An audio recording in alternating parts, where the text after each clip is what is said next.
you're about to kill her. And then she died that night. I don't know. I didn't kill her. That's what y'all don't understand. I didn't kill her. That's Jared. Some messages are chilling, but some feel like they were sent from someone who already knew their fate. Imagine receiving a text from your best friend that says, "If you don't hear from me in 30 minutes, call the police. He's about to kill me." At first, you might think it's just fear talking in the middle of an argument, but hours later that same woman disappears, and days later, her burned car is discovered on a quiet rural road in South Carolina, with human remains inside. That woman was 25-year-old Megan Bifford, a young mother of 3, and the man she feared the most? Her own boyfriend. But when police began questioning him, his story started shifting, and the truth slowly began to unravel. What happened on the night Megan Bifford disappeared didn't start with flashing police lights or crime scene tape. It began like what should have been a completely ordinary evening. Megan was just 25 years old. Friends described her as energetic, outspoken, and always surrounded by people she loved. But above everything else, she was a mother. She had 3 little girls who were the center of her world, including a 4-month-old baby. According to those closest to her, her life revolved around those children.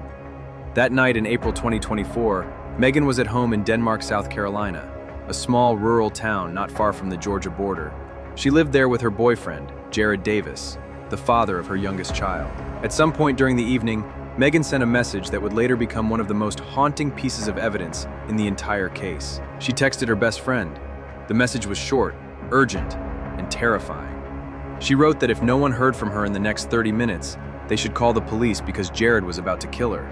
Think about that for a moment. A message like that isn't something people usually send lightly. It suggests fear, real fear, the kind of fear that makes someone believe their life might actually be in danger. Her friend didn't ignore it. She immediately tried calling Megan. When the call connected, she could hear arguing in the background, voices raised, tension. According to what she later told investigators, she could hear Jared Davis saying something angry to Megan while they were on the phone. And then the call suddenly ended. That moment would become the last time anyone ever heard Megan Bifford's voice. 30 minutes passed, then an hour, then the entire night. No one heard from Megan again. At first, it may not have seemed unusual to everyone.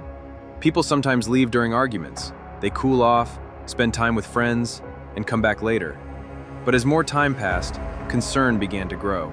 Eventually, law enforcement got involved. 2 days later, on April 27th, investigators from the Bamberg County Sheriff's Office and the South Carolina Law Enforcement Division went to Megan and Jared's home on Jens Branch Road to conduct a welfare check. Cell phone data had led them there. But when they arrived, they discovered something unexpected. Jared Davis was already wanted.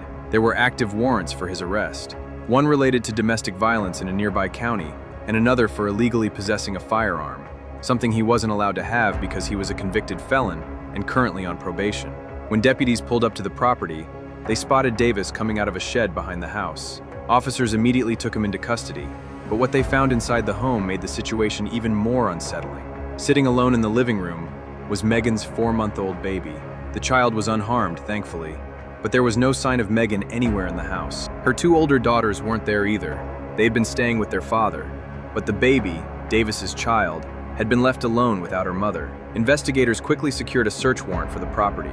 Inside the house, they collected several pieces of potential evidence: an iPhone, security cameras, a laptop, a baby monitor, and even a deer camera that may have recorded activity around the property. At that point, detectives still didn't know what had happened to Megan. Was she missing? Had she run away after the argument? Or had something far worse occurred? For days, there were no answers. Then came April 30th, 5 days after Megan vanished. That morning, authorities received a call about a burned vehicle discovered outside the city limits of Denmark. The vehicle was sitting off a dirt road in a remote rural area near several power poles. When deputies arrived, they immediately recognized the vehicle. It was a dark gray Ford Explorer, the same model Megan was known to drive. But the discovery was far worse than anyone expected. Inside the vehicle were human remains. The body had been burned so badly that investigators initially couldn't identify the victim. Later, forensic testing using dental records and DNA would confirm the devastating truth. It was Megan. Her own car had been abandoned and set on fire roughly 2 miles from her home. And according to an arson expert who examined the scene, the condition of the body was unlike anything he had seen in nearly 2 decades of investigating fires. This clearly wasn't an accident.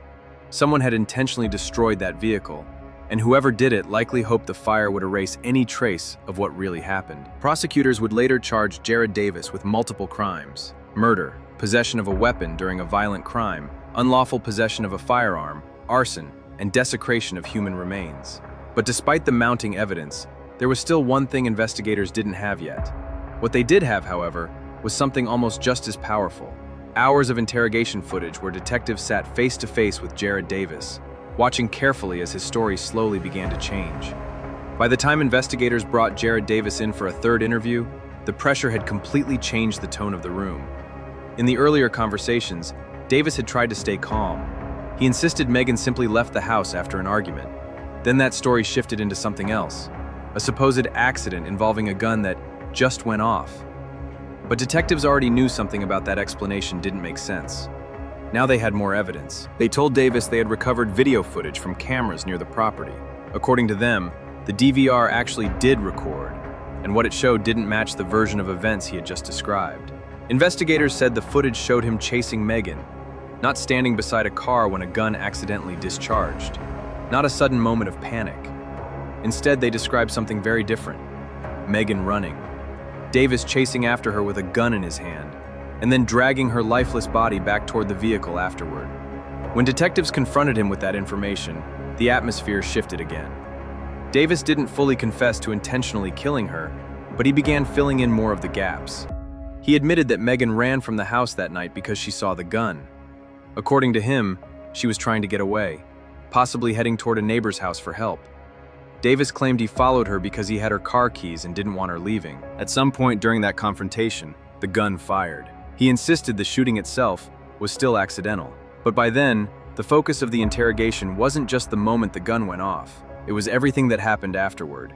And that's where the story became impossible to ignore. Instead of calling 911, instead of asking for help, Davis admitted he panicked. He dragged Megan's body back to the car and drove away. At first, he said he was heading toward the hospital, but somewhere along the way, he changed his mind. Instead of turning into the emergency room, he kept driving. Eventually, he ended up on a quiet rural road about 2 miles from their home. That's where investigators believe he made the decision that sealed the case. Davis told detectives he grabbed his baby, who had been inside the car earlier in the night, and carried the child back home. Then he returned to the vehicle. Inside Megan's car were clothes and other items. Davis admitted he piled them together and used motor oil to start a fire. The goal was clear: destroy the car, destroy the evidence, and make it look like something else had happened. But fires rarely erase everything.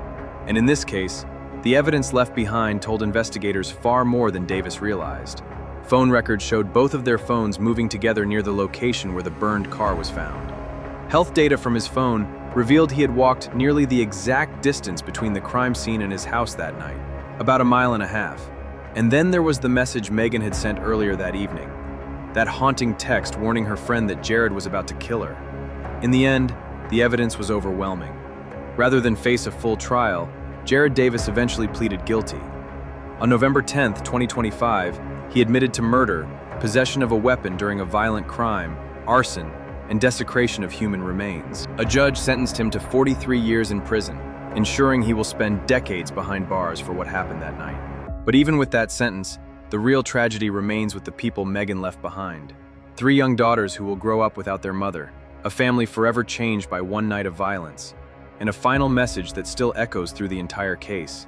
A message that sounded like fear, but turned out to be a heartbreaking prediction. If this case shows anything, it's how quickly a moment of rage can destroy multiple lives forever. And now I want to hear from you. Do you think this was truly an accident like Davis claimed? Or did the evidence reveal something much darker that night? Let me know what you think in the comments below.